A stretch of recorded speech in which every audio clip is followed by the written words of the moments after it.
Welcome to the Happy Lawyer Project. I'm your host, Akoma Moronu, and I created this show to help lawyers find happiness in life with a law degree. Together with my guests, we provide the knowledge, skills, insight, inspiration, and encouragement you need to find you're happy. Today's episode is brought to you by our wonderful sponsors over at Felix Gray Glasses. I fell in love with my own pair of Felix Grays when I was sitting in one of those really long presentations and noticed that I didn't have a headache from squinting to read the slides. Felix Grays are not only wonderful for the eyes, but they're a stylish way to decrease digital eye strain. If you're anything like me, you're familiar with the dry eyes, headaches, and blurry vision that is all too common at the end of a long day of sitting in front of a computer screen. And these glasses have fixed all of that for me. Best of all, folks, over at Felix Gray, they offer free shipping and returns with a 30-day risk-free return policy. If you're interested in learning more, head over to felixgrayglasses.com/happylawyer to let them know I sent you. Like many of you, I am a multi-passionate person who has various interests, and I seem to be at my best when I have my hands in a lot of different projects. Whether that's investing in real estate, traveling with my kids, growing this podcast, I find that I'm most engaged in my life when I have a lot of things going on. So you can only imagine how excited I am to share today's guest, Rachel Brenke. Rachel is the ultimate multi-passionate person. She's a lawyer, blogger, podcaster, and business consultant. You may know her as the head honcho over at Blog Legally, Fit Legally, and LawTog. Outside of business, she's also a mother, marathoner, and author. Today, we're going to try and tackle all of that to learn about what motivates Rachel, how she gets it all done, and most importantly, how she sticks to her principle of putting life before business. I know, there's a lot in there, so I hope you guys enjoy. Welcome back to the Happy Lawyer Project, you guys. I'm excited to introduce you to today's guest. Today we have Rachel Brenke on the show. Rachel, welcome to the Happy Lawyer Project. Thanks for having me. So I would love if you could start with just sharing a brief description of who you are and what it is that you do. Like yourself, I'm an attorney, podcaster, and speaker as well. I focus primarily in the business field with contracts, intellectual property, and I have narrowly targeted through online blogs to creatives such as photographers, online entrepreneurs, and fitness professionals, which is funny because they all sound kind of disconnected. But if you dig in and you follow me for a bit, you realize that all of those industries have a big impact on my personal life and professional life as well. I am also a mom of 5, wife to an Army veteran, and I have 2 rescue puppy dogs. There was just so much in there. You say it all as if it's not a big deal. That's a lot of things. So we're going to try and work through as much of that as we can in the time we have together. Let's start at the beginning. We don't have to start with birth, but I'd love to know, unless you born knowing you wanted to be a lawyer, I'd like to know, where did you get the motivation to go to law school? So I had my MBA prior to going to law school.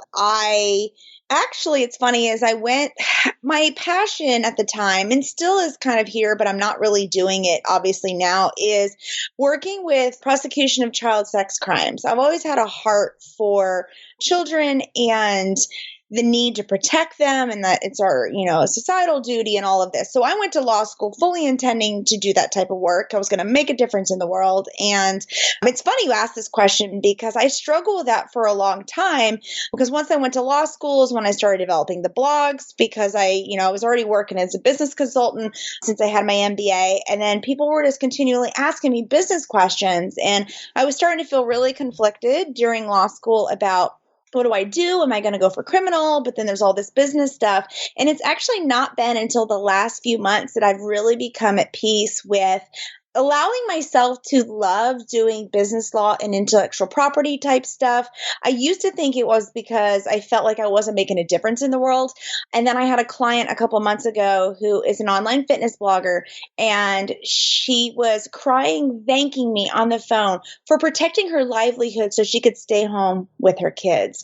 And that is when I knew that while my motivations for law school initially are completely different than what I'm actually doing now, it all has really come full circle. And I still work locally, pro bono and volunteer stuff for the criminal side as well. So I kind of mix it all. And that's a really long-winded answer for what you asked me. But, lawyers, we like to talk. I think that was a perfect answer. And it's really encouraging to me because I, much like yourself, and I think like a lot of people who go to law school, we go into it thinking that we're going to do one thing and then don't end up in that area and have a lot of, at least for me, there was a lot of guilt or a lot of judgment that I felt for not just being in corporate law, but enjoying it.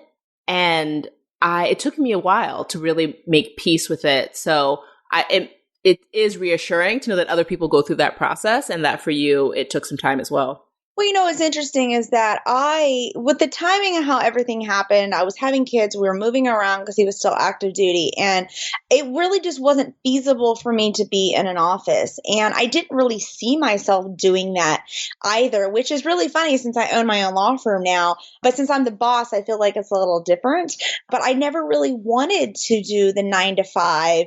And so that was another conflict within me for, well, if I'm going to do criminal law, I'm going to have to be a lot more set hours. What about my own kids? So, I think eventually I'll come back around to that initial motivation of why I went to law school. And maybe eventually in the future that'll become more of my practice. But for now, I really like this grassroots to be able to help other moms or wives, particularly not like any men that are listening, not that I wouldn't help you either. I just attract those that are similar to me. And a lot of them are in the same life places and with raising children. And so it's nice being able to help them also from the legal side, but also from a business owner standpoint as well. You do so much. And one of the things that I love about your brand is that you believe and you practice the idea of life before career. And so I would really love to know how you go about kind of making decisions about what to add and what to subtract, because with 5 kids and multiple blogs and kind of disparate but similar businesses, how do you fit it all in? So I'm going to preface the answer to say that it's not perfect. It comes in waves. I have always tried my hardest, and it's easier now, honestly, since I've over the hump of building a lot of the brands. They're very well recognized and they kind of have their own power behind them now. But from the very beginning, I've always wanted to put family first. And the biggest thing that my husband and I tried to do, and I do this for myself, because I also want to look at personal achievements and goals as my own individual person, because it's hard when you have the spouse and then kids and then business, your identity can become lost. So I actually do what I call filling the rocks first. My life and time is a vase, and I take the most important big rocks that I want to have and I put those in first. So I'll put in my personal life, myself, my kids, my husband. We sit down and we talk about what are our plans and goals for a year, and we put all that in there. And then the sand that I pour into the vase around the rocks is my work. And, that's not a hard and fast rule. It's not to say that if I put the rock in, it's on a certain date, it's on a certain time, that, if business demands, I tell business no. I try to tell business no. It just is a balance. And I hate using that term balance. I feel like people throw it around way too much. But it really is. It's more of this give or take. It comes in waves. And it's all about giving yourself permission and talking with those in your life that about when it's a busy time and maybe you need to be committed to business. But as long as it circles back around to you focusing on what is most important, and for me is the whole family and life before business, it just does work out. There's the pressure with being a self-employed, and having to support family. I also have a husband that works to support as well. So I'm very lucky in that regard. So that's always in the back of my mind. but I really do believe that sticking and focusing on family at first is most important, because I figure worst case, I could go work a 9 to 5 later if I needed to. If something happened, I would rather have to fall back on a contingency plan later on than be full steam ahead on business and put that first. And then sure, I might achieve success in business, but be unhappy in family life. That's not really my end game here. Have you always been someone who is in a lot of things, like does a lot of things? Yes. Yeah. I think that's interesting because I'm similarly kind of oriented. And so I found that when I started working a 9 to 5, people were like, how can you do anything else? You're a lawyer at a law firm. But for somebody who had always had multiple jobs, and I got really bored. Mm-hmm. Yeah. And I do better. I do better when I have a lot of things going on. It forces me to, and going back to kind of what you're talking about, this whole idea of life before career, is that I know when I sit down at my office, I don't have time to screw around on Facebook. I don't have time to waste. Like, I have to get the biggest return for every action I take. And I've kind of developed this 3-to-1 type rule and I've taught myself, it's kind of a pros cons list, but I'm able to look at it, and before I take an action, before I invest in something, before I agree to come onto a podcast or anything like that, I have to tell myself, all right, I want 3 positives or 3 returns out of this to every one negative, which obviously would be like an outlay of time, right? That's one of the biggest ones. So I've instinctively taught myself how to quickly be able to apply this 3-to-1 so I can make quick decisions. Because a lot of times business owners get bottlenecked just at decision making or taking on so many tasks that there's just too much to handle. And so, but for me, and it is different for people like us who thrive on multiple things. It's probably easier for us to sit here and say, oh yeah, balance it all. A lot of people listening may not necessarily want to go that path, and that's okay. You don't have to have a lot of things to be successful, but I find that I'm more successful, more focused, and way more efficient when the pressure is on and I know I have to get stuff done in the X amount of hours that I have to do it. Because like before I got on this, I was hanging out and laying in the living room with the kids watching America's Worst Chefs or like some cooking show together. But I knew that today, when I was at work, I had to get it done so that I could come home and do that. Yeah, I agree. I don't ever use the word balance because any sane person would look at everything I do and say that there was no balance. I prefer to use work-life satisfaction. And I love that. Yeah. So as long as I'm satisfied with whatever my day or my year or my trajectory looks like, then I'm happy, and that's all that matters. Because the idea of balance is it's difficult and it's hard to conceptualize because it implies that you could ever kind of get to a perfect balance and keep it there. And I find that, again, like I was saying earlier, it comes in waves. I mean, like the busiest part of the year for a certain part of my business is like when I travel to speak, I just ended that. And it was like a whirlwind. And so I'm now like in this lull. Business is still good. It doesn't mean business is bad, but it just means there's a couple of tasks taken off my plate. So yeah, I'm with you. Like I don't really subscribe to the whole balance idea. I love that work-life satisfaction. I'm going to use that. I'll credit you. I promise. Oh, good. No, you should. I'm sure I didn't come up with that. I'm sure I read it in some book like 15 years ago, and it just is sitting in the back of my brain waiting for me to be ready to understand it. Well, it's awesome. So you've mentioned kind of the idea of it coming in ebbs and flows. And I think that's probably true both within the day, within the year, within kind of the last 5 years in building your businesses. So I'd love to get kind of an insight into how you thought about having children during this time and what that process was like. Because I know so many people who are really nervous that they're going to kind of slow down once they have kids. That was not the case for me. I say that having kids saved my legal career because much like you, I found that it was a really focusing element in my life. It made me kind of able to prioritize more ruthlessly and be much more self-interested than I'd ever been before. So what was that like for you, and how did you kind of layer the businesses in during that process? So my story is a little backwards, I think, than most. I mean, as if not everything else that I've said already is. We already had our oldest, who's now 12. Lord save me, he's a preteen. No, he's really good. But I had him already. before I even got my MBA. So he was with me. I had him in undergrad. And so he was with me through MBA. And then I had 2 kids in law school, which I don't recommend. But, at the same time, it was kind of nice to have them and be able to move on to have the last 2 after law school. I think that having kids in the timeline that I did kind of force me in a way, along with the moving with the Army and along with everything else. It kind of kept me out of the 9 to 5, because I think one of the things is, and you probably know from going to law school, is they really ingrain in you that you have to work an office job. And I kind of always knew, like I mentioned before, that wasn't for me. So having the kids helped me to kind of justify that decision, even though I didn't really need a justification. But it also allowed me, because when I came out of law school, we had 3 at the time, we have 5 now. By being self-employed, I was able to more easily make the decision to have number 4 and 5, because I was at home. I had a lot less of a support system. I had a lot less not support system. I'm sorry. When I say that, I don't mean like family. I mean like team members. I didn't have a lot of employees then. I was really solo. I was really new in all the businesses still. And I really kind of forgot the question here, but no, but having them, I guess, what I chose allowed me to have the kids. And I think it goes back to what we were talking about before, work-life satisfaction. You can have them based on your timeline and how it plays in and what you envision. I don't feel like you have, and I speak this from someone who I didn't have a career then had kids. I had kids kind of with the career. There was a lot of work in the very beginning of building the businesses that I did miss out on some with the kids. I recognize that. I can't really change it. But at the same time, it's what we were just talking about before.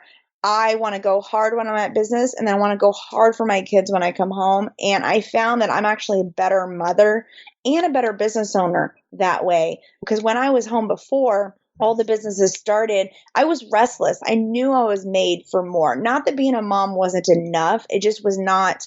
This is going to sound so selfish. It wasn't self-satisfying at the time. And of course, now I fondly look back and wish that I had enjoyed that with just, the oldest one at the time. And I did enjoy it, but I was always yearning to start and create something for myself.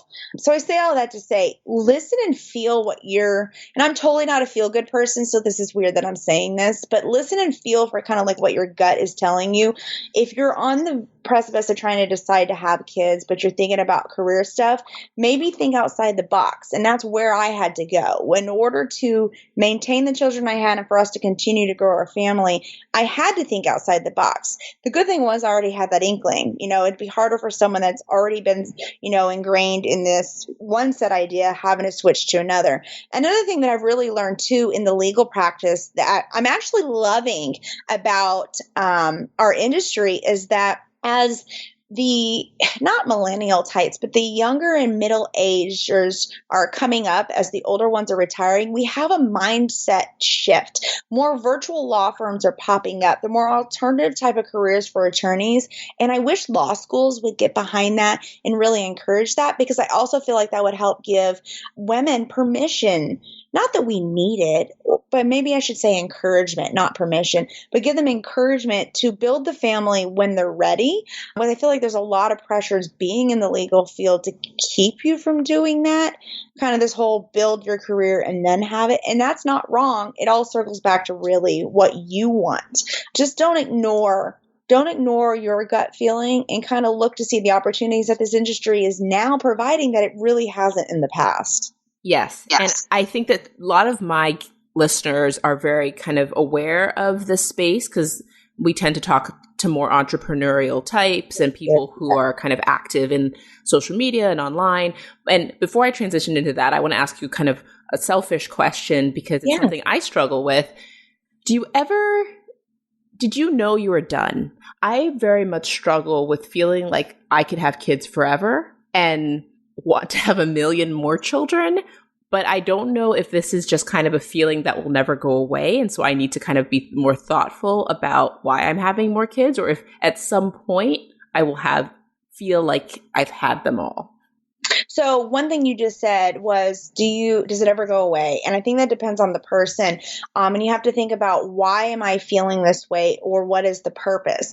And one of the things was, in these times that I'm talking about, having the children and growing the career, I was actually growing up myself during that time. I mean, I was 20 when I had my oldest, so I'm relatively young still. And and my husband is about the same age as and I feel like we both were growing as people. And I think that having children in that time gave us a focus. I don't really know how to articulate this. I know for me, the last few wasn't because I've always been this person who wanted a lot of kids. It's funny. We actually met. I'm an only child. He comes from a large family, and we agreed we would never have children, which joke's on us at this point. So I feel like, the first few, obviously we were well intended. They all were well intended, but I feel like the last few kind of were more of this. I think he and I felt kind of lost. He was transitioning from the military. I was still trying to get a foothold in careers. And I don't know if part of that was because we knew how to parent, we knew how to have babies, and that was comfortable. We love it. I think at 5 we're maxed out, because I know that I'm sad. Yes, I really was sad going from the whole child bearing to child rearing, but it also has opened up a world of opportunity.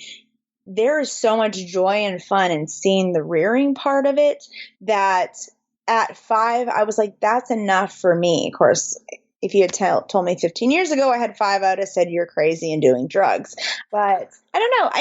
I don't really know the answer to that. I think everyone's a little different. No, I think you hit the nail right on the head. I think that part of it is that I loved the child rearing so much, and it was such a joyful and easy process for me. And it's just been such a wonderful time of my life, that now that my youngest, he just turned 2, it kind of feels like we're really out of the baby stage. And the idea that I'm not going to ever have another baby in my home feels like such a loss. I'm not going to talk about it more because I can already feel my eyes tearing up. I really am struggling with it. He just turned 2 last month, and it's something we can talk offline later about that. It's definitely something I keep thinking I have a handle on, and then I start to think about it again. And when I say that sentence, it's the sentence about not, and I imagine myself and never holding another new like that. I'm so I will tell you, my words.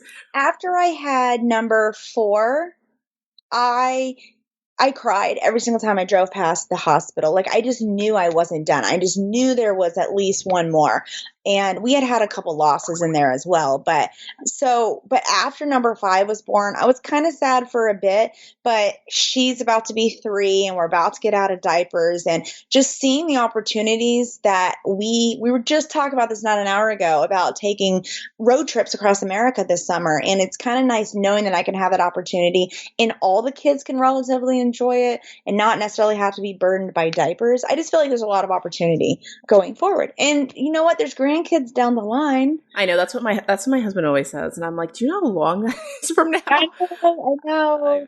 No, I think that that's all fair, and I've always been somebody who goes through transitions kind of hard. I always kind of, I'm the same way, struggle with giving up what is past, and so this isn't unfamiliar to me. That's why I asked the question, as if to wonder if it will go away, because I hope that it will, but I also hope that I don't have regrets that I didn't kind of trust my gut, that I wanted more in my life. So, but that we can move on to, I really do want to talk about your businesses, because I'm someone who's very active online, and especially in creative entrepreneurial spaces. And I don't think that there's very few communities that I've been in that one of your businesses doesn't eventually come up.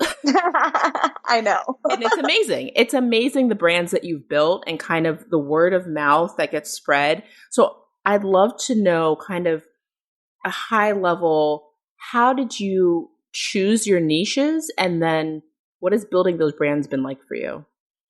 So, going back to the story of being in law school, when I went to law school, my husband was active duty at the time, and we had gone from two incomes in one house to now paying for two houses on one income. Because, they scare you and tell you you're not supposed to work and all this, that, and the other thing. And I was pregnant and I already had a kid. So I was like, okay, so I wasn't working, but we needed the cash because we had doubled our bills essentially. And so I started doing photography. I had already done that as a service for a lot of my business consulting clients. And it just was a way to make some extra cash to help pay for the bills during law school. And so by doing that, it's so funny how this all comes around. Yeah, I laugh because it started, my husband had bought me a DSLR for Christmas one year, and he jokes that it's the worst Christmas present ever, but that marked the change in my career path, because once I started doing the photography stuff, people were asking me all these legal photography questions, and that's how the Law Tog was born. And then once I realized that that was a viable concept and needed, I've essentially replicated that across to these other industries. Yeah, so Law Tog is obviously a force to be reckoned with. I mean, I'm in the Rising Tide Society, and I feel like it comes up 4 times an hour.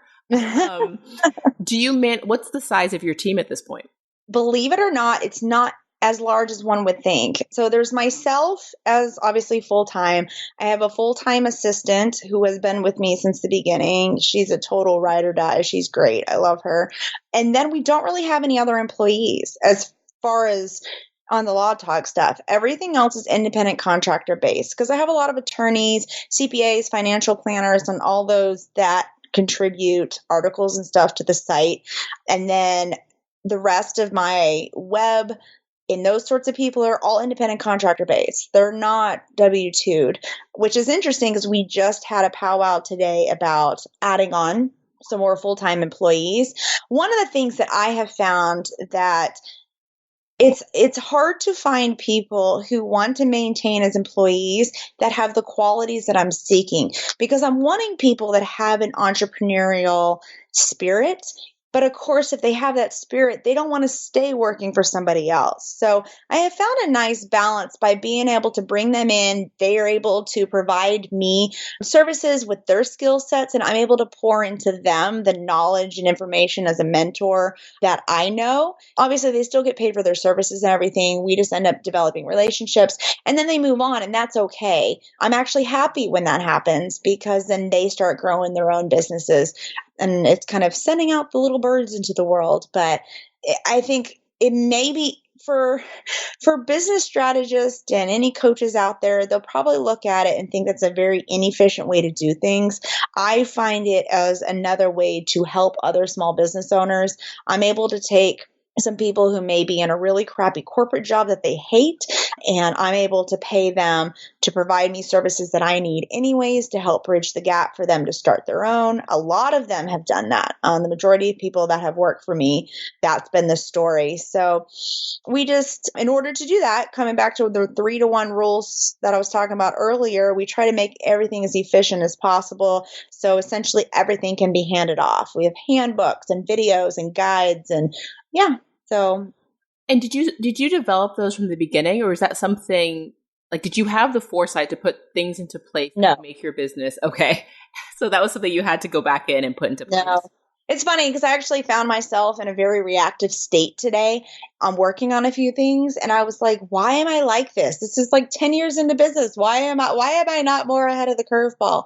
I think just sometimes things fall off, and best laid plans of mice and men, we try to keep up with all of that. I've also worked really hard at trying to develop a culture where we all want to help one another. And so I even have those contractors that have moved on and developed their own businesses that if I need them, they're willing to come back and help work with existing contractors to get them up to speed. So I don't know, maybe that's a little bit of a crutch, but it is nice. I don't really have, I don't know. It kind of ebbs and flows, and we develop these sorts of guidances as we go along, especially since the business has changed too. Everyone probably thinks that as an attorney, I probably have all these big handbooks and these outlines and these screenshots. And we do to a point, but we really want it to be a lively conversation, because out of that, when you're handing one job off from one person to another, there's discussion of ideas, and that's how we evolve and grow. Can you tell me kind of what is the difference between like a perfect, like well balanced, well, I don't know how you want to think about these days, but what's the high and the low for you as far as like a big day versus a low day? I think people often don't have a concept of what a day looks like as an entrepreneur. I mean, it kind of depends. Today was filled with appearances, and some of them were videos. So I had to look presentable. So at first I was like, this is a low day. I have to get dressed and put on pants. But then my hair looked great. So I was like, okay, this is a high day. No. It depends on, honestly, it depends on mood too. I mean, as an entrepreneur, type A control type person, I'm very emotional and passionate. And so I have highs and lows on how I'm feeling. And so my tasks for the day, it doesn't even have to be, I can't give you a straight answer to be like, tax day sucks, because that's not how it is. I may be thoroughly enjoying tax day because I may be inspired to create a tax strategy for the next year. Or I think that's what's so fun about being an entrepreneur, and not just being a worker bee somewhere, is that I get the luxury for my attitude to change with these tasks. Sure, there's things I don't necessarily like all the time. My best days are probably the days when I get to interact with people, because I think entrepreneurship, especially since we have such a small virtual based team, when I can actually sit and talk with people, are the highs for me, because it can be very lonely. And that was one of the things, going back and talking about the decision to keep having kids, was entrepreneurship is really lonely in the beginning, especially as you start gaining speed and success. Your friends may not necessarily understand what's going on. They're on board at first and they're not sure. And it's hard to know who's your friend. So yeah, networking days and days that I can do things like this are my highs. The lows are probably days when I have to do mundane jobs, because I'm one of those that I don't believe just because I'm the head honcho CEO that, oh, all those tasks are below me. Not at all. I am 100% in belief that the person at the top should know every single job, and their hand should touch every single job at some point, because then you know what goes into it. You value the people more. You can speak the language of whatever it is that you're doing. And then you're also able to strategize with that piece of the puzzle in your vision. If you don't even know what goes into, I don't know, web development stuff, then you're going to have unrealistic expectations. You're not going to be able to strategize and come up with ideas. So for me, even some days, yeah, mundane tasks may feel like a low, but I just always try to spin it as much as I can to think, okay, what can I get out of this that can help fit into the overall plan to shape and evolve us to get us to the next level? And I think that is the most important thing. And that's overwhelming. I get that for entrepreneurs, thinking, oh my God, there's one more thing I got to be vigilant of. Just think about this every single time when you go to do a task, whether it's a high day or a low day.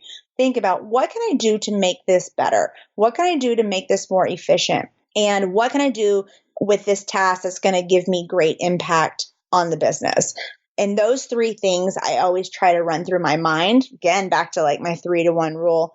Because if I can't come up with three things out of that, maybe that's not necessarily a task that needs done, or I need to figure out a way to rework it so that it fits better into the business. That's wonderful advice. And I think that advice also holds true for lawyers just working in corporate. I think that people do need to be more thoughtful. And sometimes the incentive structures aren't there necessarily externally in order for you to do that. But I think if you're driven and you are in a job you enjoy and you want to kind of contribute, those are great questions to be asking yourself as you tackle your tasks throughout the day. You know, I love that you said that, because as someone so I have my own law firm. I have a partner who I went to law school with, and we were just having this discussion today about our team. And we're really trying to build a culture of people who think like that. And, you know, and not everyone has an entrepreneurial impulse to think those sorts of questions through. But if you teach them and have them run through a checklist, and especially when it comes to like the incentive structure, what you're talking about, we try to inject that into, for example, I was talking to our billing manager today, and I could tell she was kind of hesitant on suggesting a change in process, and not because we would have rejected it in any way. She just doesn't feel like it's her place to tell us how to do things because she's not she's not the boss.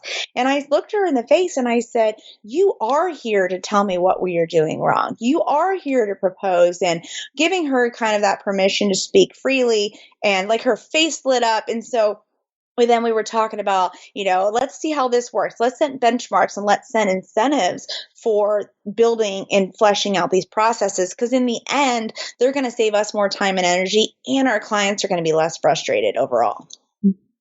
I love that you're focused on that, because I do think that right now, entrepreneurship does seem kind of sexy and there's this kind of culture around it, but there is a value in, I think the term is intrapreneurship, which is that same innovative kind of mentality, but not necessarily within somebody who wants to be number one, but somebody who's really satisfied to be number two or number three, but wants to be kind of contributing to a bigger picture and to the growth and to the innovation and to the efficiencies and the service of the clients.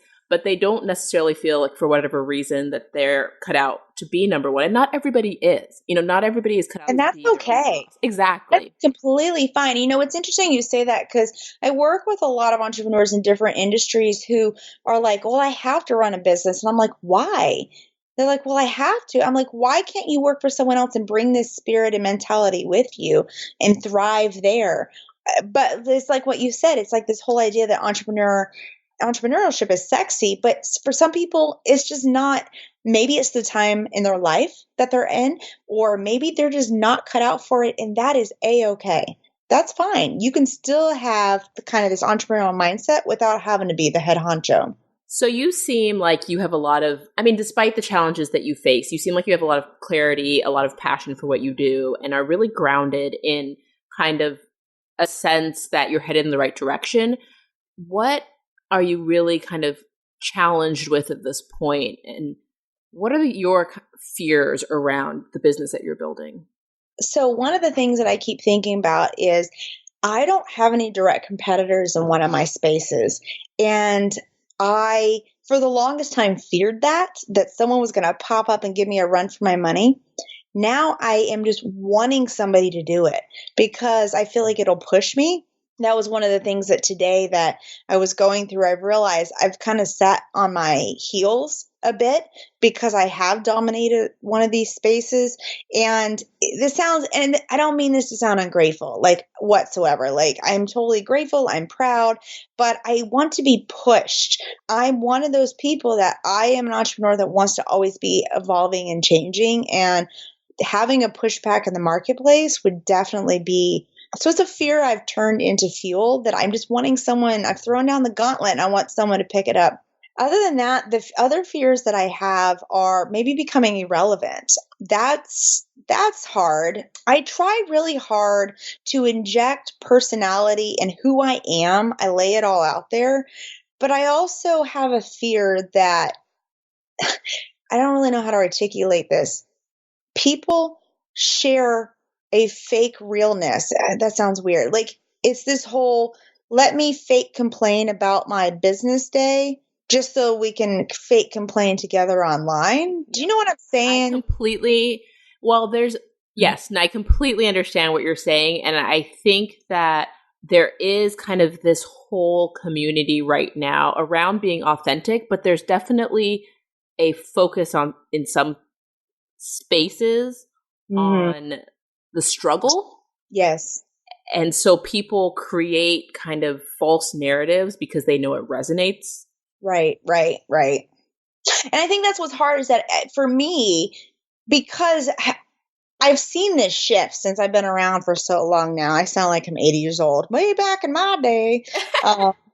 But I've seen this shift in how marketing is done and how people are trying to connect. Like you just said, it's this authenticity, but I feel like there's this fake authenticity. Anyways, my fear is that I'm over here being authentic. Like, what you see is what you get. I mean, there's not very much more to me. Maybe a little bit more crude cussing. I don't really do that online, but in person, sometimes the wheels fall off. But That's kind of like it. Like everything, you see everything else, but I'm afraid to be lumped into all this fake authenticity because felt like I have built my brands on being real.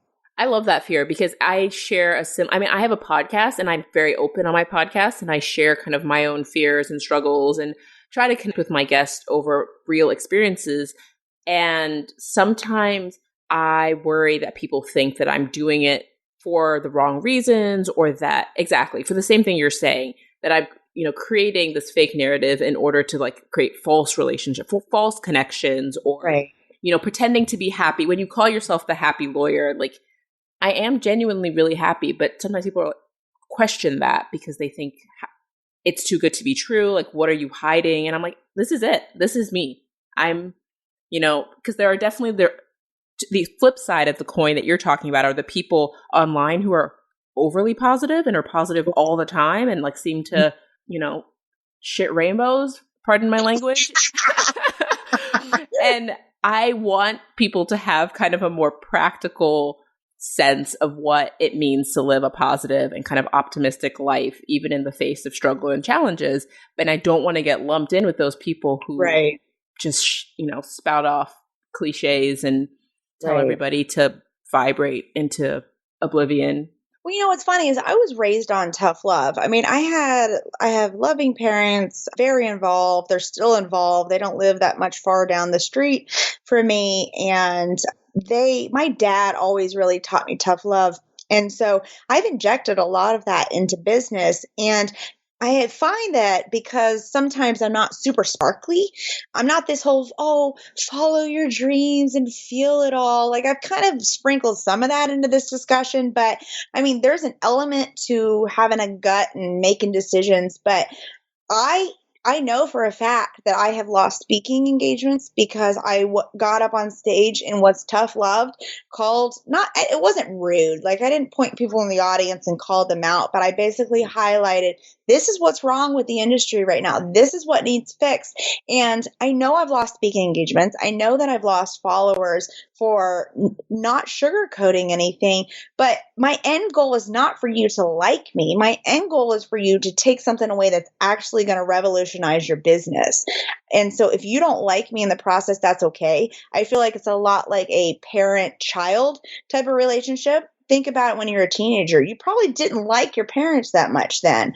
But once you get over the hump and you're a successful human being in life, then you're appreciative for, the boundaries and guidance that you were given. And so I kind of inject that's kind of my persona with everything. And yeah, so I don't want that to be mistaken for this fake authenticity. I want people to see that there's a real reason. And of course, the other side of the pendulum is I don't want people to think it's just pessimistic. I'm like, no, I'm being realistic and objective to help you, because you going into Facebook groups and being told that you're fucking amazing when you're really shooting yourself in the foot all over the place isn't going to help you. And then what? You're going to be having to shuffle off to a job or a career that you don't like. And that doesn't help anybody. I love that. And I, just like you, will put it all out there. And I think people want to typecast me. And same thing with my speaking. I'm very, very particular about speaking at events where they want me to speak to being a woman of color. Yeah. Because I'm not going to say what they think I'm going to say. Right. And I think often in those spaces, they don't like what I have to say, because what I'm going to say is I've had a great experience in the law. Like, I think there's a lot of change that needs to happen. I think there's a lot of things but I can't speak to an experience that's negative if I didn't have one. And I'm not going to go up there and kind of force a story because that's what they expect. Right. And likewise, I'm surprised sometimes by the negative response I get from people because I don't have a negative story to share. And that's unfortunate because I think this is where I struggle, is because I take people as they are. You show me hopefully who you are, and I take you at face value. And this right here is me being transparent, because I wear my heart on my sleeve a lot, even though I'm kind of gruff and tough and straight to the point. I have a tendency to give people a benefit of the doubt, even in business. And so that is probably, this wasn't a question on here, but that's probably one of my biggest weaknesses is learning where the line is of giving people grace, but not to the point that I'm being abused or taken advantage of. I guess I shouldn't say abused, but taken advantage of. And that's been very difficult because, like you, they want you to speak to a certain message. And I am totally cool. And I wasn't always this way, but now I'm to the point that I'm like, okay, don't hire me because I've got 4 more in line behind you that want me for me. I love that. And I know I keep saying that, but it just is so exciting to me to hear somebody who can speak so firmly in who they are. And I think it takes time to get there to people who aren't there. And it takes work, and it's easier, obviously, when you do have 4 behind who are willing to. It's way easier to say it. You hit it. Yeah. But to your initial point, it does erode at your sense of self a little bit when you step into spaces inauthentically. Yeah. So it's worth it to set those boundaries. I tried it and I didn't like how I felt. And honestly, I didn't get any return out of it. I think it's because people could feel it. Yeah, agreed. So I'm looking at the time and I want to respect you. I've already taken up way too much of your time this evening. So I just want to transition really quickly to... Okay. I talk very lengthy, so I apologize. No, you are a lawyer, and I'm used to lawyers on the show, and I've loved our conversation. So it's really been a pleasure. And I'd love for you to share the best way for people to follow you and learn more about what you're up to. I am the only Rachel Brenke in the world, so you can find me at rachelbrenke.com, on Twitter, Instagram, all those places. Yeah, I have 4 brother-in-laws, and I was like, if any of y'all marry a Rachel, we're going to have a problem. She cannot take your last name. I have worked too hard for this branding. That's hilarious. That's amazing. Thank you so much for being a part of this project and for sharing your story with us today. Before I let you go, I have one last question, which I ask everybody on the show. And that is, what do you think separates happy lawyers from those who struggle to find happiness in life with a law degree? I think because they don't know what they want. They may fall to the pressures of what their family, their partner, or society tells them a lawyer should do.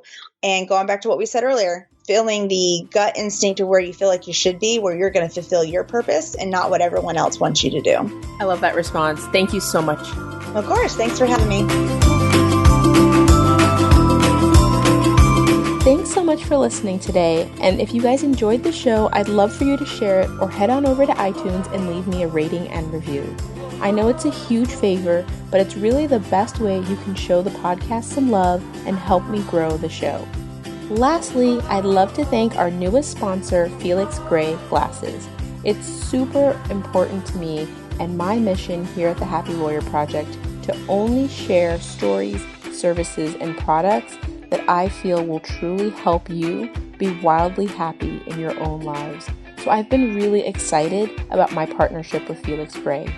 Not only do I feel better since buying my pair, but I've also find it easier to fall and stay asleep. And as a lawyer, you know how crucial good sleep can be. So if you're interested in learning more, head on over to felixgrayglasses.com/happy lawyer to see if they'd be a good fit for you. As always, until next time, lawyer.